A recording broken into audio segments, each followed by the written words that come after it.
जैसा कि आप प्रारंभ में पढ़ते हैं, महाराज दशरथ इतने बड़े साम्राज्य के अधिपति हैं, चक्रवर्ती सम्राट हैं, पर सब कुछ होते हुए भी पुत्र नहीं। और पुत्र के अभाव से पीड़ित होकर के एक दिन वे गुरु वशिष्ठ के चरणों में जाकर के प्रणाम करते। तो पुत्र की आकांक्षा, धन की आकांक्षा ये व्यक्ति में होती है, स्वाभाविक है। तो पुत्र की आकांक्षा से जब ये गाते हैं, तो उन्होंने श्रीमद् भागवत में तो सन्यासी महात्मा ने आत्मदेव को उपदेश दिया था कि क्या पुत्र को प्राप्त करना है, लेकिन उनके हृदय की इच्छा नहीं मिटी। पर गुरु वशिष्ठ ने महाराज श्री दशरथ से नहीं कहा, उन्होंने कहा ठीक, तुम्हारे हृदय में पुत्र पाने की इच्छा है, वो पवित्र इच्छा, लेकिन उस इच्छा की पूर्ति के लिए तुम्हें यज्ञ करना है। अगर आप कल्पना कीजिए कि जिनके घर में पुत्र होते हैं सब यज्ञ करने के बाद ही होते हैं क्या? ऐसा तो कहीं नहीं। अच्छा, अगर उनकी कुंडली में योग था कि पुत्र होगा तो होता कि नहीं होता? और श्री राम जी ने अगर उनको मनु के रूप में वरदान दिया था तो जन्म लेते कि नहीं लेते? सब होता। पर गुरु कितने चतुर हैं, गुरु की भूमिका है, उन्होंने ये भी नहीं बताया कि तुम क्यों चिंता करते हो, श्री राम ने तो तुम्हें पूर्व जन्म में वरदान दिया पुत्र बनेगी। ये भी नहीं कहा कि तुम्हारी जन्म पत्री में योग है, तुम्हें पुत्र अवश्य होगा। उन्होंने तुरंत कहा कि एक उपाय है, पुत्र की कामना की पूर्ति करने वाला यज्ञ पुत्रेष्टि यज्ञ होता है, और तुम पुत्रेष्टि यज्ञ करो, और उस यज्ञ के द्वारा फिर तुम्हें पुत्र की प्राप्ति होगी। और स्वयं उन्होंने कहा, वो मेरे आचार्य, तुम्हें यज्ञ नहीं संपन्न होगा, श्रृंगी ऋषि वशिष्ठ बलावा, पुत्र काम शुभ यज्ञ करावा। पुत्र काम और शुभ यज्ञ का अभिप्राय है, एक कामना वह है जो अशुभ है। इसलिए आप देखते हैं दिवाली के पूजन में या व्यापारियों के यहाँ जो दीवार पर लिखा रहता है वो क्या होता है? पूजन के प्रसंग में दीपावली की रात्रि को जब विद्वान पूजन कराते हैं तो उसमें लक्ष्मी जी के साथ साथ गणेश जी की भी पूजा कराई जाती है।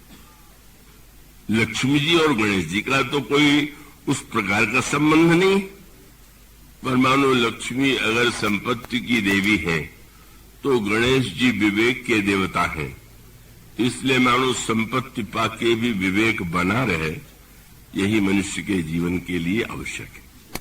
इसलिए लक्ष्मी जी के साथ साथ विवेक को, विवेक के देवता की पूजा मत भूलिए।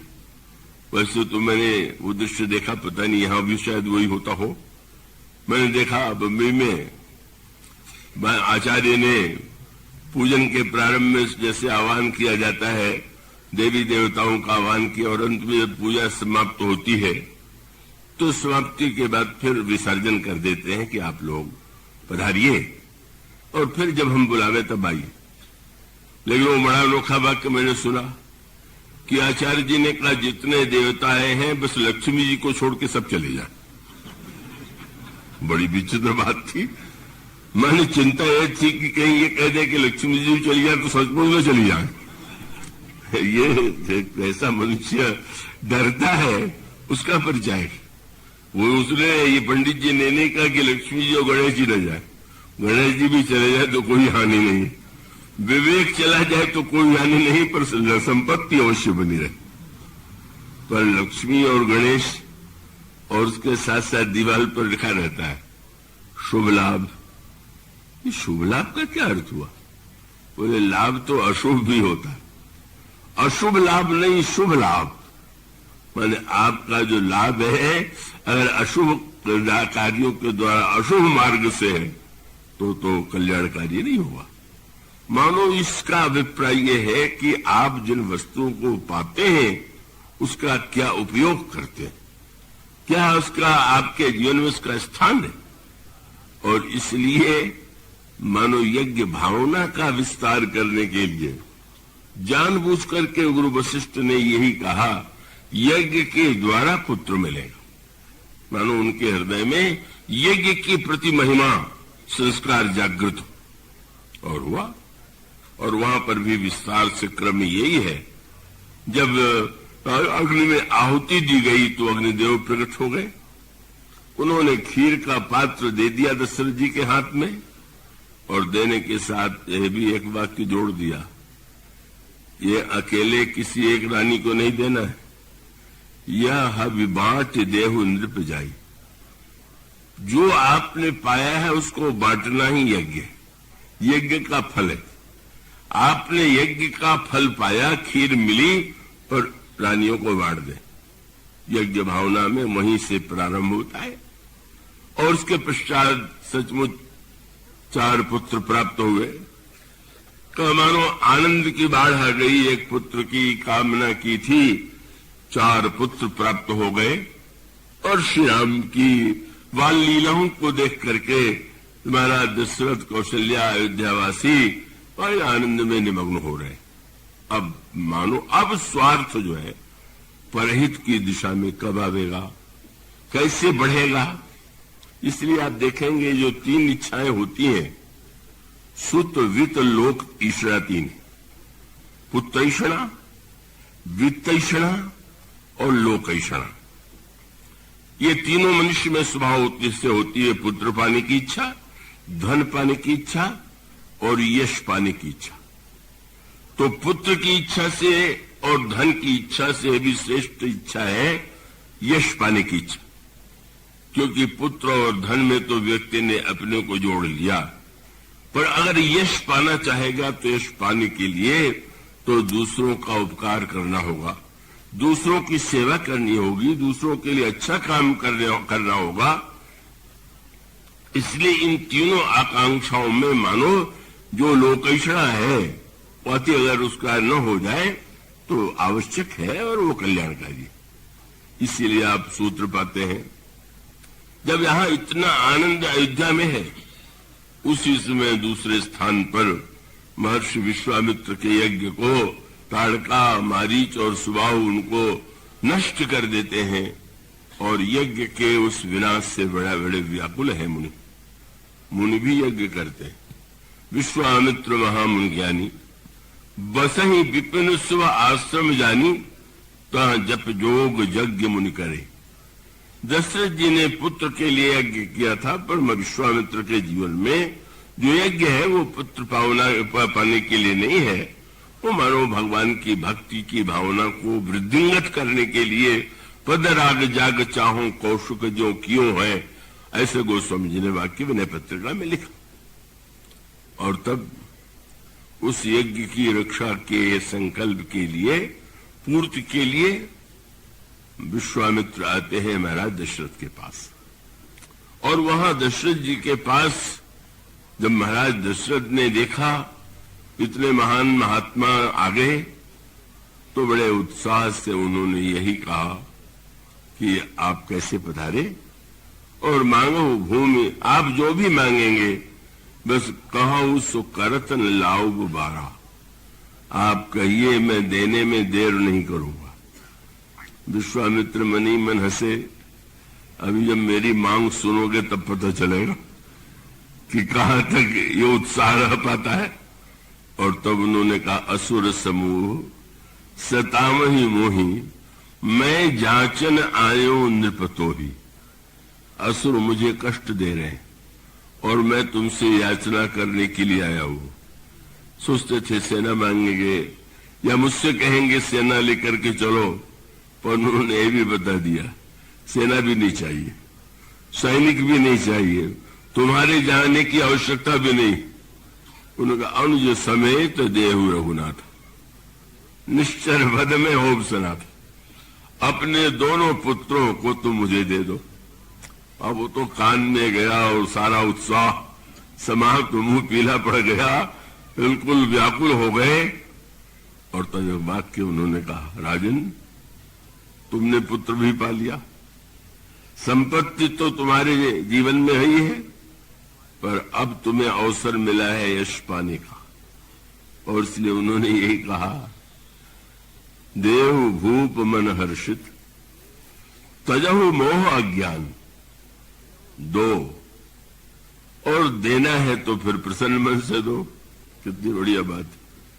व्यक्ति को देना तो पड़ते ही है, जीवन काल में दे, मरने के बाद वो लोगों को देगा क्या, हो तो देने की स्थिति ही नहीं है।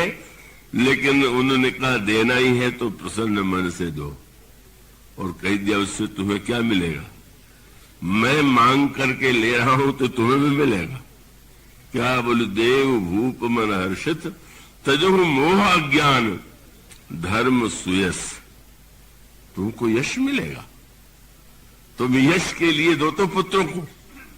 और धीरे से कह दिया ये न समझना कि तुम घाटे में रहोगे, इनकर अति कल्याण, यही सूत्र है। जब आप देते हैं और आप जब कोई परोपकार करते हैं तो वो दूसरों का ही कल्याण नहीं होता है, व्यक्ति का स्वयं अपना महानतम कल्याण होता है। यही बात विश्वामित्र जी ने महाराज दशरथ से कहा, तुम दो तो तुम्हें तो यश मिलेगा और इनका अत्यंत कल्याण होगा। पर प्रारंभ में ममता की प्रबल भावना जागृत हुई, बस व्याकुल होकर के कहने लगे महाराज ऐसी मांग तो आज तक मैंने नहीं सुना था, क्या आपने मांगते समय विचार नहीं किया क्या। अब उल्टा हो गया, विश्वामित्र जैसे विचारक के लिए उनको ये शब्द कहना पड़ा कि विप्र वचन नहीं कहो विचारी। ब्राह्मण देवता आपने लगता है विचार पूर्वक कुछ कहा नहीं। अच्छा तो तुम व्याख्या कर दो क्या विचार है। बोले आप देख रहे हैं, आप निश्चरों का वध करने के लिए कह निश्चर अति घोर कठोरा, कह सुंदर सुत परम किशोरा। देख तो लीजिए, जिन राम लक्ष्मण को आप मांग रहे हैं कितने छोटी अवस्था के हैं, कितने सुकुमार है, और आप मांगना चाहे तो मांगो।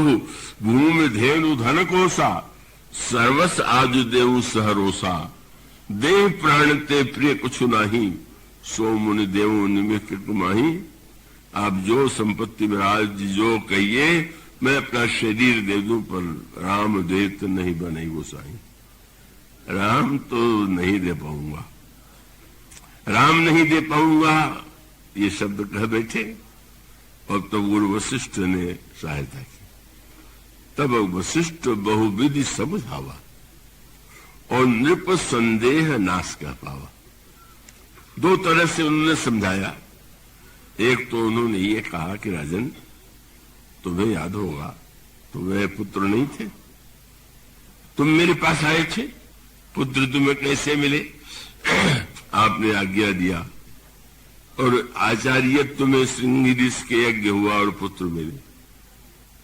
वशिष्ठ जी ने कहा राजन सोचो, पुत्र नहीं था और यज्ञ के माध्यम से तुम्हें 4 पुत्र मिल गए, और देखो एक महात्मा के यज्ञ से 4 पुत्र मिले और एक महात्मा का यज्ञ नष्ट हो रहा है, तो 4 पाया यज्ञ से तो 2 तो दे दो, आधा तो दो भाई, चारों नहीं मांगने आए हैं, ये भी आधा भी नहीं दोगे। तुम्हें यज्ञ तुम्हारा पुत्र अगर तुम्हारे प्रारब्ध से नहीं यज्ञ से मिला। समझ में बात आ गई कि गुरु जी बात तो ठीक कह रहे हैं।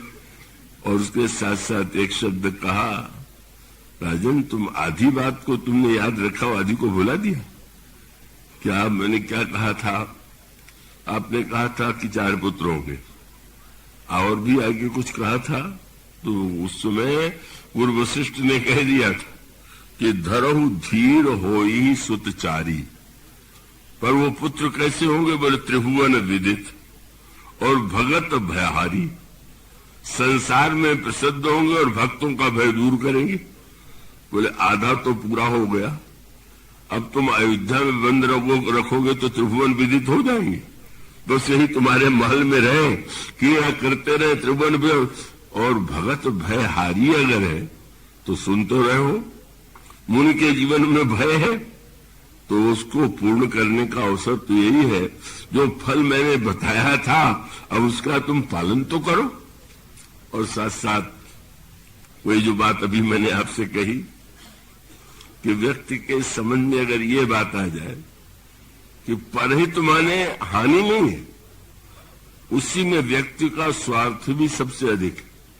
और यही उन्होंने संकेत किया। किसी से दान मांगा गया तो कृपण था, देने में हिचकिचाहट, पर अगर कोई कहे कि हम जो भी ब्याज मांगोगे हमको रुपया उधार लेते हैं तो प्रसन्नता से दे देता। कहने लगे कि देखे तो देखो, दे करके देखोगे तो घाटे में नहीं रहोगे। इतने बड़े महात्मा आए हैं, स्वार्थ से ऊपर उठ करके तुम इस कार्य को करो, इसमें तुम्हारा यश है, धर्म है। और मुनि जी ने जो कहा तुमने ध्यान दिया, इनका रति कल्याण, इनका भी कल्याण है इसमें। और सचमुच कितने गदगद हुए दशरथ जी जब जनक के मंडप में विवाह और विवाह के प्रसंग में चारों राजकुमारों का विवाह हुआ तो याद आ गया गुरुजी ने कितनी बढ़िया बात कही थी कि मैंने 2 को दिया और अयोध्या लौटे तो 8 को लेके लौटे, 4 पुत्र और 4 बहू। मानो इतना आनंद क्यों हो गया? इसका अभिप्राय है जब व्यक्ति धीरे धीरे स्वार्थ से ऊपर उठ करके लोक कल्याण के लिए, मुनियों की सेवा के लिए इतना बड़ा त्याग किया तो त्याग तो इतना फलदायी हुआ, इतना आनंददायी हुआ कि इसके पराकाष्ठा का, इससे बढ़ के पराकाष्ठा क्या हो सकती है। मुदिता वधपति सकल सुत बधुल समेत निहारी, जनु पायो महिपाल मणि क्रियन सहित फल चाल। मानो उन्होंने चारों फलों को चारों क्रियाओं के साथ पा लिया। अर्थ, काम, धर्म और मोक्ष, ये चारों जीवन में आवश्यक है, पर चारों के साथ 4 क्रिया जब तक न हो। महाराज दशरथ के 4 पुत्र तो पहले से ही थे, यहां विशेषता क्या हो गई? यह शब्द है जिसकी चर्चा व्याख्या नहीं हो सकती है कि क्रियाओं के साथ फल मिल गया। और इसका अर्थ की क्रिया क्या है, काम की क्रिया क्या है, धर्म की क्रिया क्या है, मोक्ष की क्रिया क्या है। मानो वह सूत्र यही सिद्धांत प्रस्तुत करता है कि यज्ञ भावना का यह जो विस्तार है वह किस तरह से स्वार्थ को धीरे धीरे परहित की दिशा में ले जाता है।